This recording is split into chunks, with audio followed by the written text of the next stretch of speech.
Concurso da SUFRAMA para o cargo de agente administrativo. Considere as seguintes proposições. Então, temos a proposição 1, a proposição 2 e a proposição C. A partir dessas proposições, julgue o item seguinte a respeito de lógica sentencial.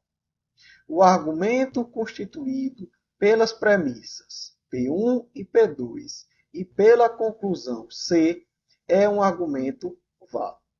Então, vamos lá, pessoal. Vamos descobrir se esse argumento é válido ou inválido. Essa questão causa uma certa confusão na mente de muitas pessoas. Por quê?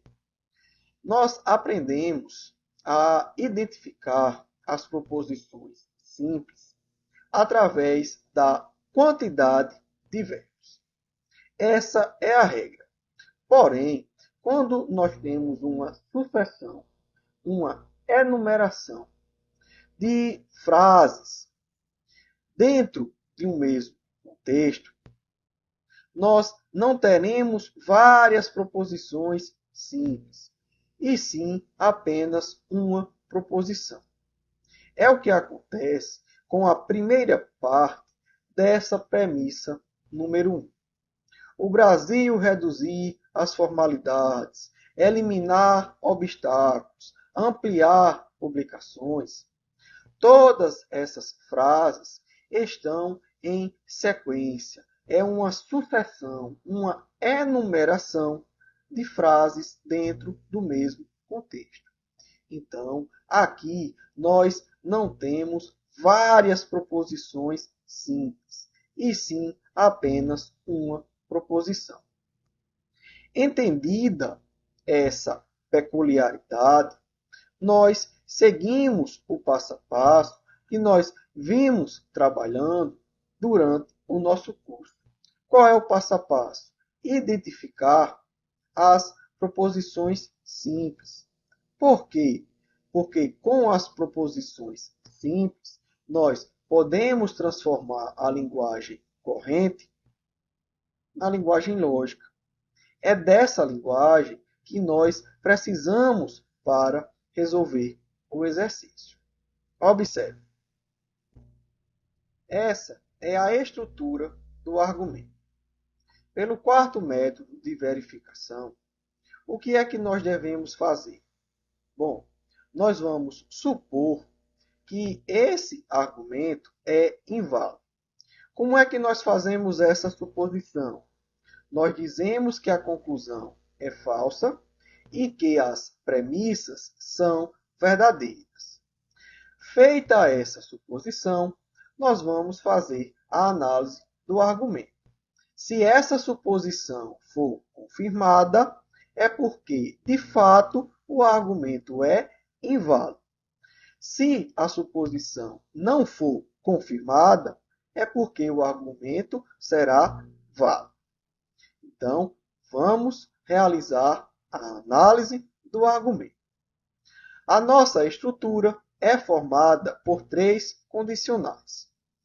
Nós dissemos que a conclusão era falsa.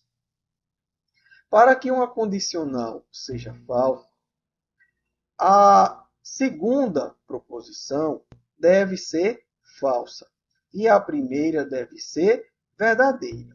Ou seja, o valor de S deve ser verdadeiro e o valor de R deve ser falso. Tudo bem? Encontrado o valor lógico de R, perceba que essa proposição também aparece na premissa 2.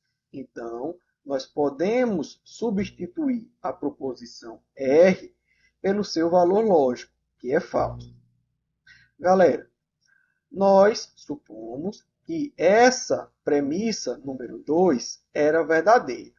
Então, veja, temos uma condicional verdadeira, cujo valor lógico da segunda proposição é falso.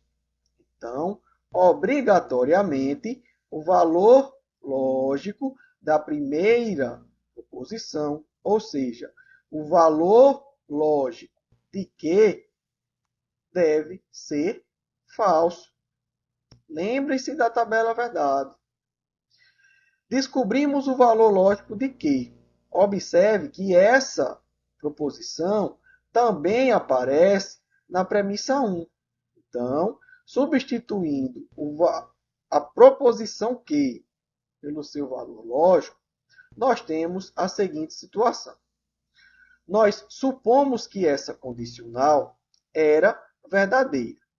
Sabemos que o valor lógico da segunda proposição é falso. Então, se uma condicional é verdadeira e o valor lógico da segunda proposição é falso, obrigatoriamente o valor lógico da primeira proposição deve ser falso.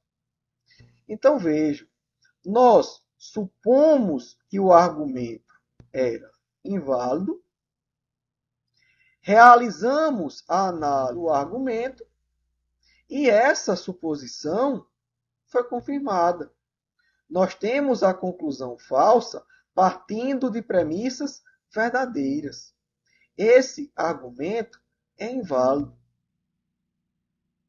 Qual é o gabarito da nossa questão?